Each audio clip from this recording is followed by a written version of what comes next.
Bismillahirrahmanirrahim. Assalamualaikum warahmatullahi wabarakatuh. Alhamdulillah, assalatu wassalamu ala rasulullah wa ala Muhammad ibn Abdullah.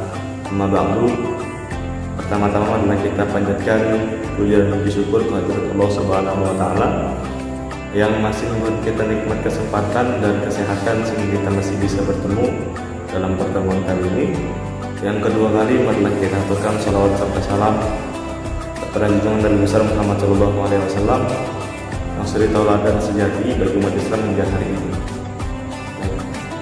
Izinkanlah saya untuk mempresentasikan makalah yang saya tulis berjudul Leadership in Organizational Settings untuk dalam rangka memenuhi tugas ujian tengah semester Dr. Ahmad Muadzin atau kuliah perilaku organisasi. Baik. Sebelumnya saya memperkenalkan diri juga. Saya Muhammad Mustaf Muaz SPD, mahasiswa pasca sarjana Manajemen Pendidikan Islam 1 IAIN Samarinda. Yang pertama kali ingin saya sampaikan adalah tentang quotes atau kata-kata dari seorang tokoh ya. Beliau berkata bahwa salah satu kunci kepemimpinan adalah mengakui setiap orang memiliki karunia dan bakat. Seorang pemimpin yang baik akan belajar bagaimana memanfaatkan semua karunia itu untuk tujuan yang sama. Artinya semua orang mempunyai karunia dan bakat berbeda dan masing-masing mempunyai ciri khasnya dan karakteristik. Nah, pemimpin yang baik adalah pemimpin yang mampu membuat perbedaan itu menjadi sebuah karunia dalam rangka mencapai tujuan yang sama. Oleh Ben Carson, seorang filosof dan manajemen. Baik, dalam makalah kali ini yang pertama akan saya bahas yaitu terbelakang mulai kepemimpinan yang efektif dan efisien. Yang ketiga, hal-hal yang termasuk dalam pengaturan organisasi. Yang keempat, peran kepemimpinan dalam fungsi manajemen. Baik, latar belakang. Organisasi pada dasarnya adalah sebuah wadah atau tempat ya, tempat yang berkumpul orang-orang dalam rangka bekerja sama untuk mencapai tujuan organisasi. Nah, tentu maka dalam hal itu perlu adanya sebuah formulasi untuk mengadakan sebuah pengaturan organisasi. Dalam rangka apa? Dalam rangka menjadi pedoman ataupun prinsip bersama dalam menjalani sebuah organisasi.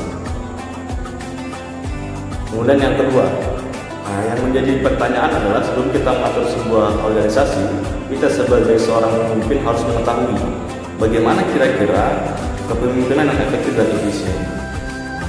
Ada beberapa hal yang coba saya rangkum di sini ialah yang pertama berani dan percaya diri. Nah, seorang pemimpin harus berani show up terhadap khalayak umum karena dia adalah orang yang paling depan. Diibaratkan dalam suatu barisan, dia adalah orang yang paling depan. Ketika dia tidak mampu berani dan percaya diri, maka bagaimana nasib orang yang dipimpin di belakang? Nah, begini seperti itu. Kemudian yang kedua, mempertajam kekuatan. Nah, kekuatan di sini dalam arti ialah bisa jadi fisik, bisa jadi otak, bisa jadi hati. Nah, artinya mempertajam semua lini atau kekuatan dalam rangka kepemimpinan. Kemudian kolaborasi gaya kepemimpinan. Nah, seperti yang kita tahu bahwa gaya kepemimpinan sangatlah banyak. Ada otoriter, ada laissez-faire, ada demokratis dan lain sebagainya. Tetapi kolaborasi di sini adalah pemimpin itu mampu menempatkan gaya kepemimpinan sesuai dengan tempatnya. Artinya ketika dia harus mengambil sebuah keputusan demi orang banyak, maka dia harus mengambil sikap otoriter. Kemudian apabila dia mengharuskan mengambil suara keputusan terbanyak dalam suatu forum musyawarah, maka dia harus menggunakan gaya demokratis. Seperti itu. Kemudian visioner. Visioner di sini artinya ialah bahwa seorang pemimpin harus mampu menjangkau atau melihat sesuatu hal ke depan yang lebih jauh. Ya, artinya melihat sesuatu tidak pada hari ini atau besok, tapi lebih jauh lagi ke depan. Nah, Maka dari itu visi atau misi dalam sebuah madrasah itu haruslah visi yang terbaru, bukan visi yang zaman-zaman dahulu ataupun yang masih hari ini. Agar apa? Agar kita bisa menyesuaikan dengan kemajuan zaman yang terjadi pada hari ini ataupun besok hari. Oke, kemudian memberi semangat atau support system.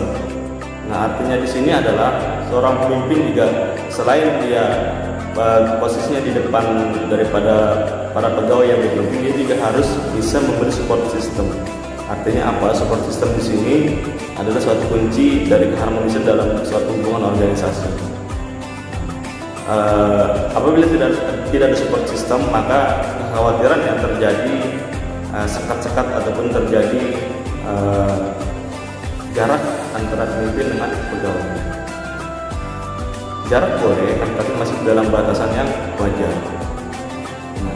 Kemudian keseimbangan atau balance. Nah, dalam memimpin suatu organisasi juga harus balance ya.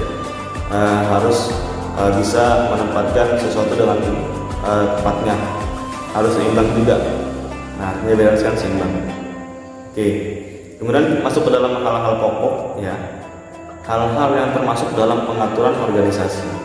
Yang pertama ada struktur organisasi, kemudian yang kedua ada pembagian kerja, yang ketiga ada bentuk badan organisasi, yang keempat ada departemen organisasi, yang kelima ada kelompok kerja formal. Nah, struktur organisasi adalah suatu susunan hubungan antar tiap bagian kerja. Artinya struktur organisasi ini penting dalam suatu organisasi, artinya jadi kita bisa mengetahui susunan ataupun struktur yang ada dalam organisasi, baik dari ketua umum, sekretaris umum, bidang-bidang, bendahara dan lain sebagainya. Nah, artinya semuanya telah terbagi rata. Kemudian pembagian kerja. Pembagian kerja di sini adalah bahasa lainnya ialah job description. Nah, jadi kita bekerja sesuai dengan rule dan modelnya. Jangan sampai kita bekerja mengambil posisi daripada orang lain. Kolektif kolegial boleh, ya kolektif kolegial boleh, artinya kita saling bekerja sama dalam suatu organisasi. Tetapi jangan sampai melupakan porsi masing-masing. Nah, ini yang menjadi kekhawatiran dalam organisasi. Kita membantu orang lain akan tetapi kita lupa dengan tugas kita sendiri. Nah, kemudian bentuk badan organisasi. Bentuk badan ini cukup verbal kalau misalkan diutarakan dengan bahasa, dengan mulut. Nah, jadi bentuk badan di sini artinya adalah bentuk baku atau dokumentasi nyata daripada bentuk struktur yang disampaikan di awal tadi, bahwa dalam setiap ruangan itu mestinya ada spanduk ataupun background tentang struktur yang menyebutkan bahwa itu struktur organisasi kita. Jadi kalau orang nanya struktur organisasi yang mana, itu sudah jelas terpampang nyata, jadi tidak menjelaskan kembali. Oke. Kemudian departementalisasi. Nah, artinya departementalisasi ini adalah proses pengelompokan dan penanaman benih atau kerja kelompok pekerjaan yang berdasarkan kriteria tertentu. Bisa juga berdasarkan aktivitas yang serupa secara logis berhubungan. Nah, artinya di sini adalah departementalisasi ini adalah kelompok pembantu ataupun pendukung daripada struktur-struktur di atasnya. Misalkan ada bidang satu bidang yang kerjanya sangat banyak banget, yang sangat kompleks banget. Nah, ini memerlukan dukungan ataupun sokongan daripada departementalisasi. Nah, departementalisasi ini tugasnya menyokong atau membantu bidang ini. Nah, kurang lebih seperti itu. Kemudian kelompok kerja formal. Kelompok kerja formal adalah kelompok secara resmi yang dibentuk oleh manajer, di mana kelompok kerja tersebut bertugas. Artinya kelompok kerja formal ini biasanya terlaksana ataupun terbentuk ketika ada dinas-dinas luar yang memerlukan kelompok-kelompok kecil ataupun satuan-satuan tugas dalam bertugas melaksanakan dinasnya itu sendiri. Nah, seperti itu. Nah, kemudian peran kepemimpinan dalam fungsi manajemen. Nah, jadi setelah tadi kita mengetahui bagaimana kepemimpinan yang efektif dan efisien, kemudian kita mengetahui apa-apa saja yang harus diatur ataupun pengaturan dalam organisasi. Nah, kemudian kita kembali lagi kepada fungsi manajemen pemimpin. Artinya pemimpin harus punya peran dalam fungsi manajemen dalam setiap unsurnya. Nah, apa itu fungsi manajemen? Fungsi manajemen itu adalah mulai dari perencanaan sampai ke evaluasi tahapannya. Nah, mungkin banyak sekali versinya, kan tetapi yang ada yang POAC, ada yang POAC. Nah, kan tetapi di makalah kali ini coba saya sajikan tentang POAC, artinya keseluruhan ya, baik itu planning, pengorganisasian, penyusunan personalia atau staffing, pengarahan atau leading, terus yang terakhir pengawasan atau controlling.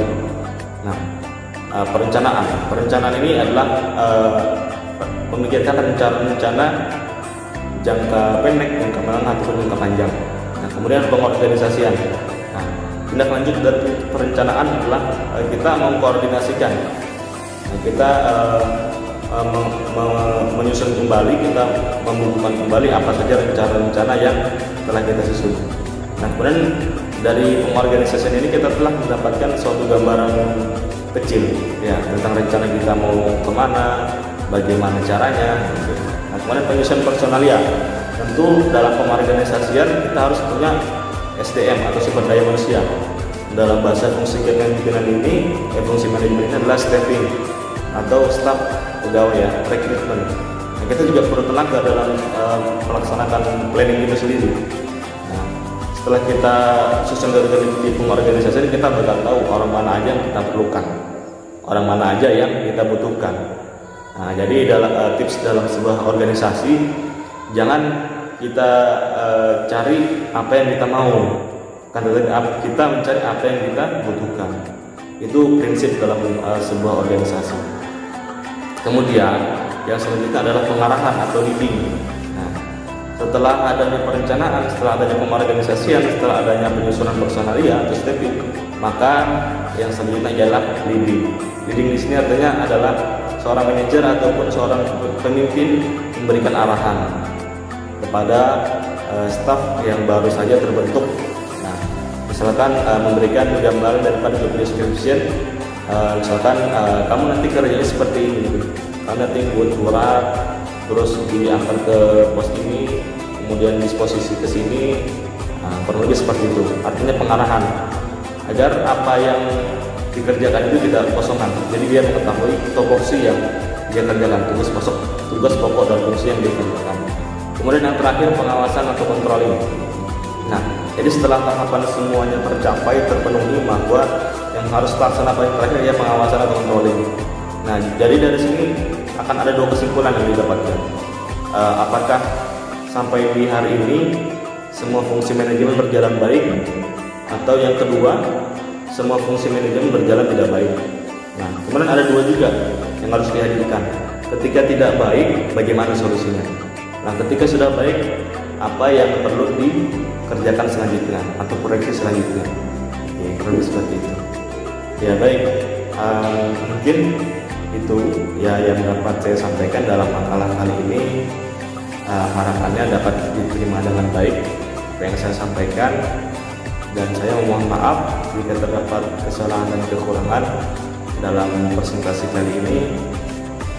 Ida wajatum ketok ini falang minkum. Jika terdapat kekurangan dari saya mohon maaf, karena sejatinya saya sebagai manusia biasa yang terlepas daripada kesalahan dan kekeliruan. Akhirul kalam ihdinas shiratal mustaqim. Semoga Allah memberikan kita jalan yang lurus. Amin. Assalamualaikum warahmatullahi wabarakatuh.